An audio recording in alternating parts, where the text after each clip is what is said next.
안녕하세요. 오늘 저희와 함께 살펴볼 자료는 2025년 5월 13일자 연합뉴스와 파이낸셜 뉴스 기사입니다. 윤석열 전 대통령 파면 이후에 이제 조기 대선 국면이잖아요. 네, 그렇죠. 그래서 이 보수의 심장부 TK 지역 민심이 어디로 갈지 관심이 정말 뜨거운데요. 네, 맞습니다. 오늘은 주요 후보 3인, 그러니까 이재명, 김문수, 이준석 후보, 이 세 후보의 초반 TK 유세 전략을 한번 집중적으로 파헤쳐 보겠습니다. 네.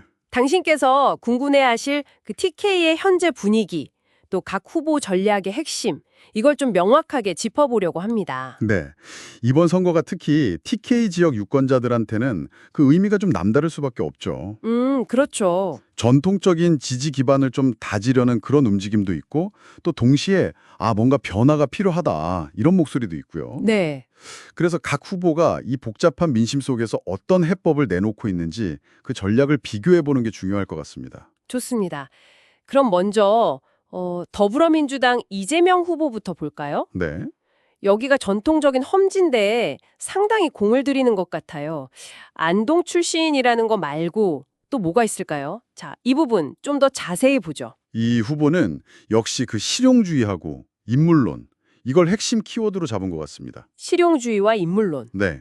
여기서 특히 좀 눈여겨볼 점은 박정희 전 대통령의 산업화공과 이걸 인정해요.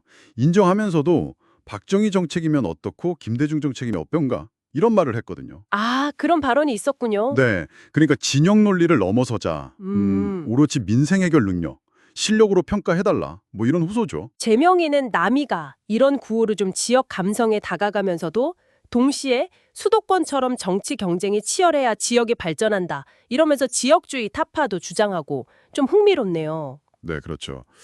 통합운동화 신고 뭐 이런 것도 있었고 아, 맞죠. 세시의 발언 논란도 있었는데 이걸 국익 중심 외교다 이렇게 해명하는 것도 좀 같은 맥락으로 봐야 할까요? 정확합니다.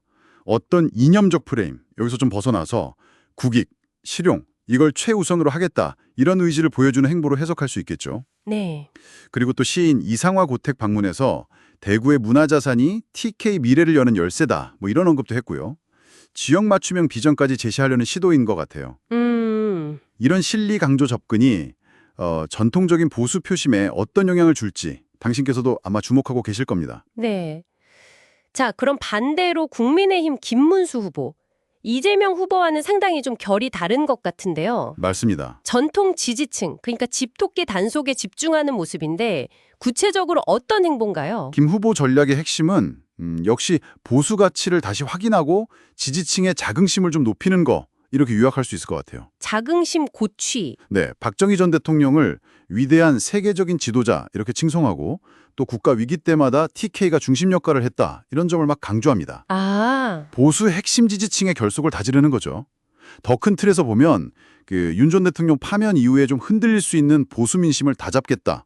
이런 강한 의지가 보이는 대목입니다. 신공항 건설이나 군부대 이전 같은 뭐 구체적인 지역 공약도 중요하겠지만요.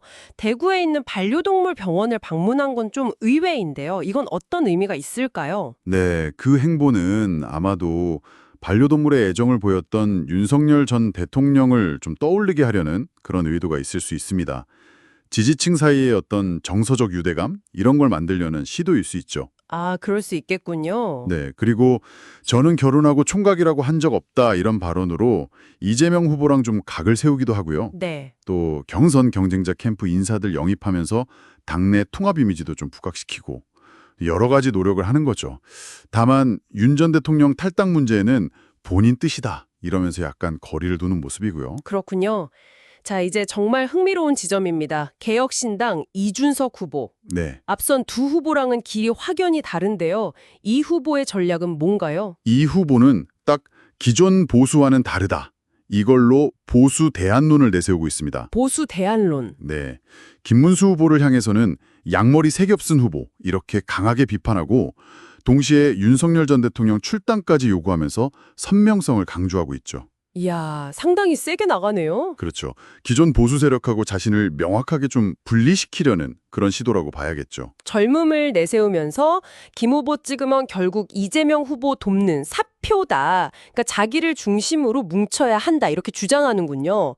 굉장히 공격적이네요. 그렇습니다. 특히 젊은 층, 그리고 뭔가 변화를 바라는 보수 유권자들, 이들을 타겟으로 TK 정치 지형 자체를 좀 근본적으로 바꿔보겠다 이런 계산인 것 같아요. 을 가고 있죠. 네. 이재명 후보에 대해서도 비판하면서 동시에 보건복지부 분리 같은 자기 정책 공약을 내세우면서 내가 진짜 대안이다. 이걸 보여주려는 것 같아요. 네. 여기서 이제 중요한 질문이 생기는 거죠. 과연 이 후보의 새로운 보수 전략, 이게 전통적인 TK 민심을 얼마나 흔들 수 있을까? 이게 관건입니다. 자, 오늘 저희가 TK 지역에서 초반부터 정말 치열하게 맞붙고 있는 새 후보, 각기 다른 전략들을 좀 자세히 살펴봤습니다. 네.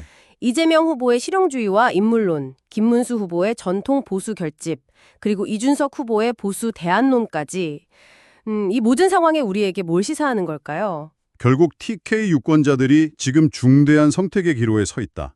이걸 보여주는 것 같습니다. 네. 오랫동안 지켜온 그 전통적인 보수의 가치, 정체성, 이걸 다시 확인할 것인가? 아니면 시대 변화에 맞춰서 새로운 인물, 새로운 노선을 택할 것인가?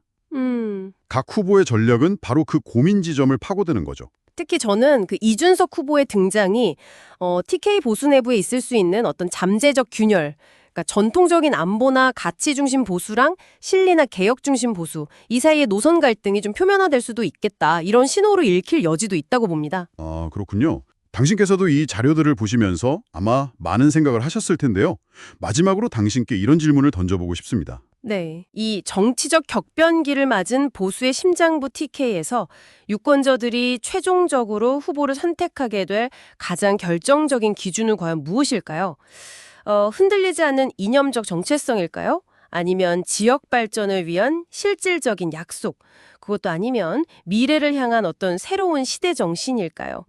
앞으로 이 부분을 계속 지켜보시는 게 이번 선거를 이해하는 데 중요한 포인트가 될 것 같습니다.